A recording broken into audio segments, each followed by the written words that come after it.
The NBA season is coming down to the wire. The Western Conference is all jumbled up. We're going to have teams fighting for playoff position the rest of the way. Meanwhile, out in the Eastern Conference, it's a little bit more set. Cavaliers are going to be the 1 seed. Boston, 99% chance they're the 2 seed. And then the Knicks are probably going to be your 3rd seed. It's 4, 5, and 6. That is the question. Who's going to be the 4th, 5th, and 6th seeds in the Eastern Conference? The Pacers currently have a 2-game lead over the Milwaukee Bucks and the Detroit Pistons for that 4th seed, but the Pacers and the Bucks have 11 games left to play, while the Pistons only have 9. And after looking at the schedules and after some news that came out earlier today about Damian Lillard, my take is that your Indiana Pacers are going to be the 4th seed in the Eastern Conference. They're going to secure home court advantage because Tyrese Halliburton now has a legitimate case based off of his play post All-Star break to be an All-NBA selection based off of who and who doesn't reach that 65-game limit. That limit just seems to become more and more important every year with the way that we give out these awards.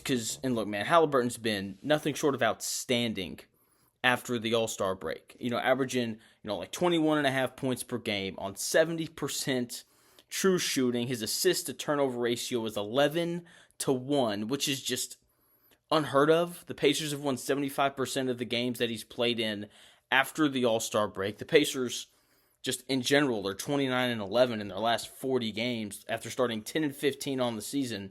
They're probably going to grab home court advantage in that first round, and a large part of that has to do with the schedule that they're going to play throughout the rest of the season. Their strength of schedule is 17th in the NBA with 11 games to go. Now, don't get me wrong. They've got some tough games on their docket. Okay, they got to play the Thunder. They got to play Cleveland twice. They had to play the Nuggets, and then, if you're watching this on Wednesday, then they're going to play the Los Angeles Lakers tonight. By the time they play the Cavaliers, though, and this is important, this is part of why I think they're going to be the 4th seed, they will play the Cleveland Cavaliers in their 80th and 82nd game of the year. The Cleveland Cavaliers will have the 1 seed locked up by then, and if they're running everybody out there to play, now, Cavaliers, they are deep enough to beat you with their reserves, okay? Still not an easy game.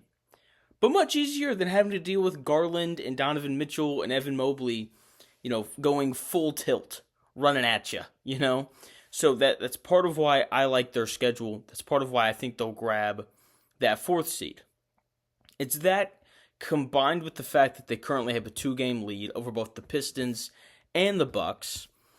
Also combined with the fact that Damian Lillard is now out indefinitely with blood clots in his calf. And it sucks. I hope he gets better soon. Giannis misses the playoffs last year.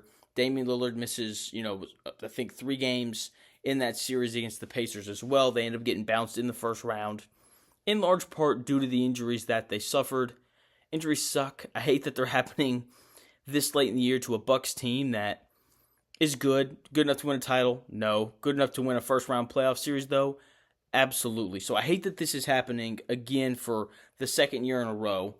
Bright side for them, if they want to hold on, maybe Damian Lillard can come back before the playoffs start. I don't know how blood clots work. I just know that it's a very serious thing. Good news for them. Schedule's not rough. Okay, they have the 21st toughest schedule in the NBA for their final 11 games. Okay, they're tougher opponents with teams like the Knicks. Jalen Brunson has been out.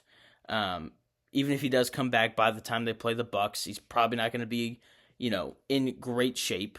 They play the Nuggets, the Timberwolves, and they play the Pistons twice, who they are tied with for the 5th seed right now in terms of win percentage. They also play the Pelicans twice. That's 2 wins. The 76ers, Heat, Hawks, and Suns. Look, if they had Damian Lillard, I would probably pick them to be the 4th seed just because of the amount of respect that I have for Damian Lillard and Giannis.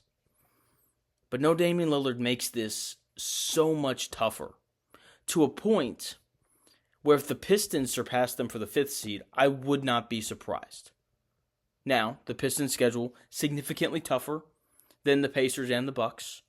Okay, they have the toughest strength of schedule left with 9 games. Listen to this gauntlet that they're about to have to run through.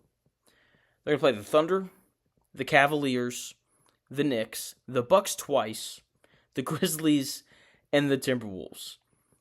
I wouldn't want to play a single team in the Western Conference right now, given how crazy the seeding is going to wind up being out there. Then you throw in the fact that it's not just teams in the West, but some of the best teams in the Western Conference. Thunder, Grizzlies, Timberwolves, the Bucks twice, a team that you're actively competing against to not be the 6th seed and to be the 5 seed. So that's going to be crazy. For the first time in a long time, that's probably not true. But people are going to be actively engaged and locked into games 81 and 82 of the Bucks and Pistons, because that's how these teams close their seasons. They play against each other. And I really hope that those final 2 games are what dictate who ends up being the 5th seed and who ends up being the 6th seed.